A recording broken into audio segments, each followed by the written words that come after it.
আসসালামু আলাইকুম। নবম দশম শ্রেণীর শিক্ষার্থীদেরকে স্বাগতম জানাচ্ছি আজকের এই টিউটোরিয়ালে। আজকে আমরা আলোচনা করব তোমাদের ইতিহাস বইয়ের একাদশ অধ্যায় থেকে একাদশ অধ্যায়ের অনুশীলনে তোমাদেরকে যে বহু নির্বাচনী প্রশ্ন, সংক্ষিপ্ত প্রশ্ন, একই সাথে যে সৃজনশীল প্রশ্নগুলি দেওয়া হয়েছে, এই ক্লাসে আমরা সেগুলির সমাধান বা উত্তরগুলি করে ফেলবো। তো চলো আলোচনাটি শুরু করা যাক। শুরু করছি পরম করুণাময় মহান আল্লাহ তাআলার নামে।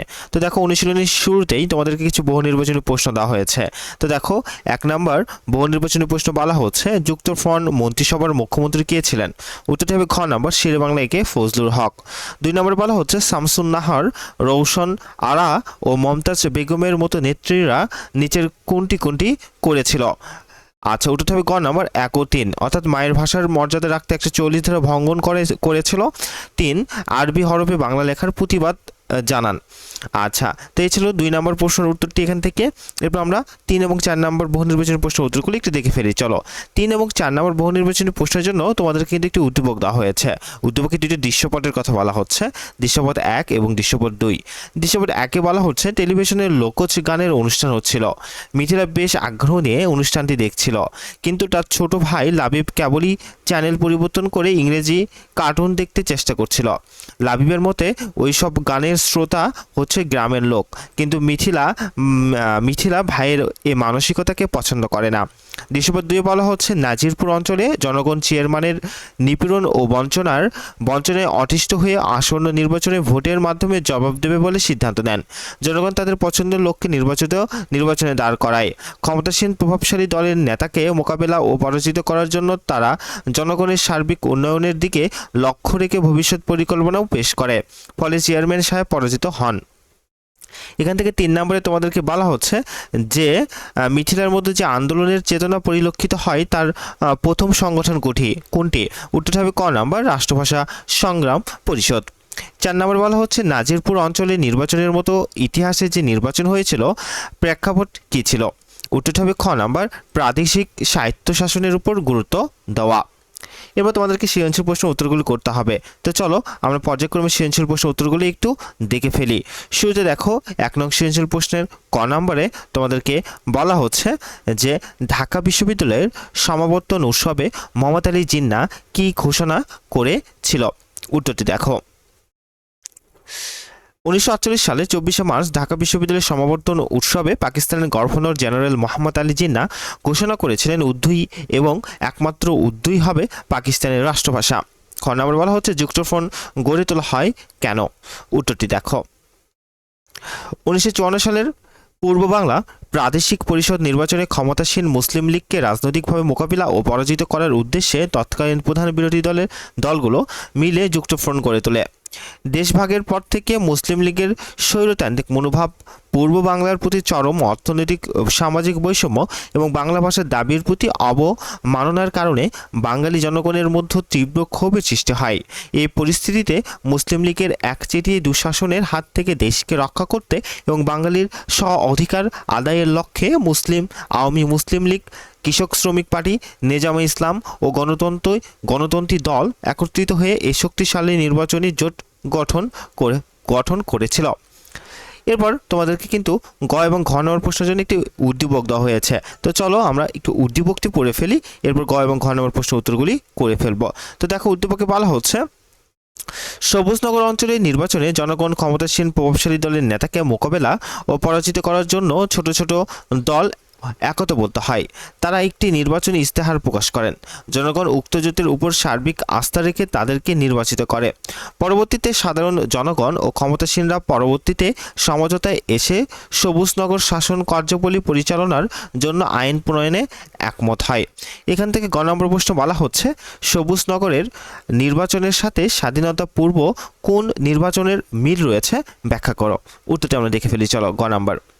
তো দেখো, প্রশ্নে তোমাদেরকে বলা হচ্ছে যে কোন নির্বাচনে মিল রয়েছে, আমরা উত্তরটি দেখি। দেখো উত্তর, উদ্দীপকের সবুজনগর নির্বাচনের সাথে স্বাধীনতা পূর্ব বাংলার 1954 সালে যুক্তফ্রন্ট নির্বাচনের গভীর মিল রয়েছে।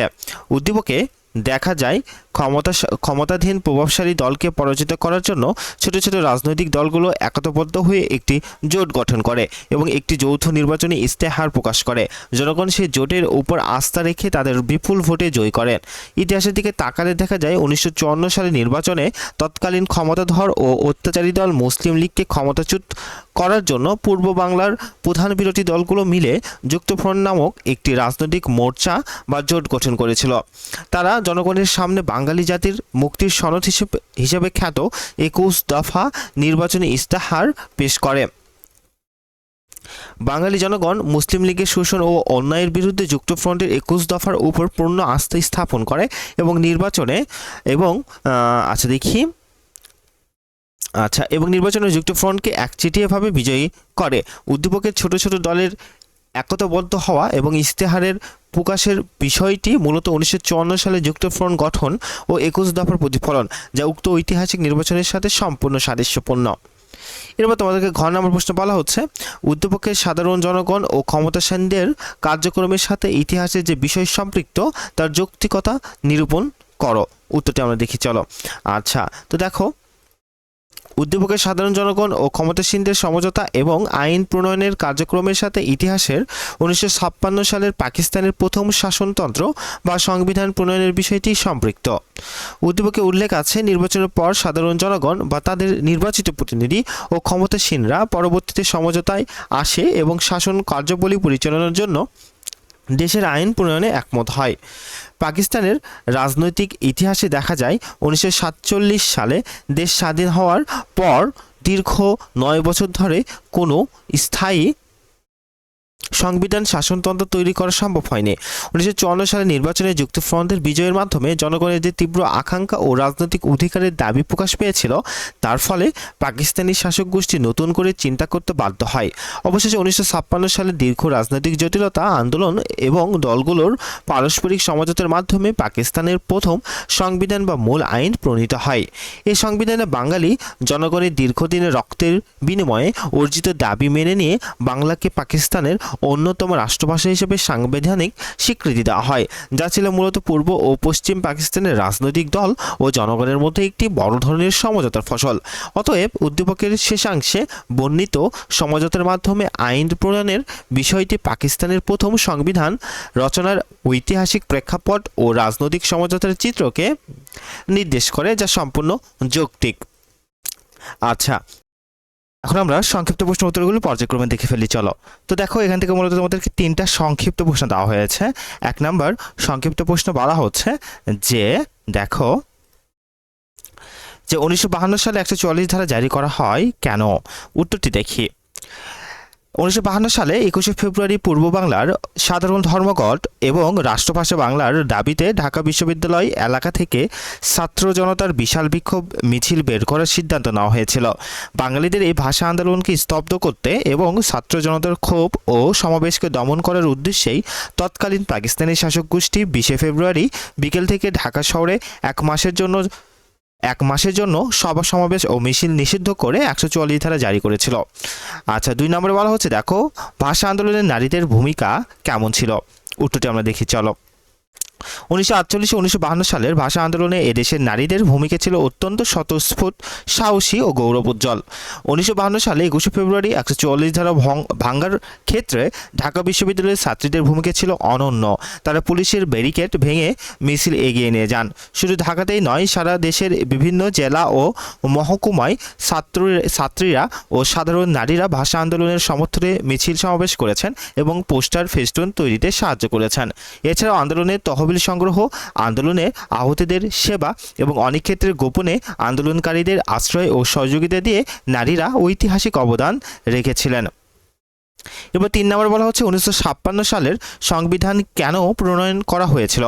উত্তর, 1947 সালে পাকিস্তান রাষ্ট্র সৃষ্টির পর দীর্ঘ 9 বছরেও কোনো স্থায়ী শাসনতন্ত্র বা সংবিধান তৈরি করা সম্ভব হয়নি। একটি স্বাধীন রাষ্ট্র পরিচালনার জন্য স্থায়ী আইনি কাঠামো তৈরি করা এবং পূর্ব ও পশ্চিম পাকিস্তানের মধ্যে বিরাজমান চরম রাজনৈতিক সংকট, অসন্তোষ ও বৈষম্য দূর করার লক্ষ্যে 1956 সালে সংবিধান প্রণয়ন করা হয়েছিল। বিশেষ করে 1954 সালে নির্বাচনে যুক্তফ্রন্টের বিপুল বিজয় এবং বাঙালিদের তীব্র আন্দোলনের মুখে পাকিস্তানি শাসক গোষ্ঠী একটি সমঝোতায় আসতে বাধ্য হয়, যার ফলে পাকিস্তানের প্রথম স্থায়ী সংবিধান হিসাবে 1956 সালের সংবিধান প্রণীত হয়। এই ছিল তোমাদের জন্য আজকের এই আলোচনাটি। ভিডিওটি ভালো লেগে থাকলে লাইক দেবে এবং অবশ্যই লার্ন ফ্লুয়েন্সি চ্যানেলটিকে সাবস্ক্রাইব করবে। ভালো থেকো, সুস্থ থেকো। আসসালামু আলাইকুম।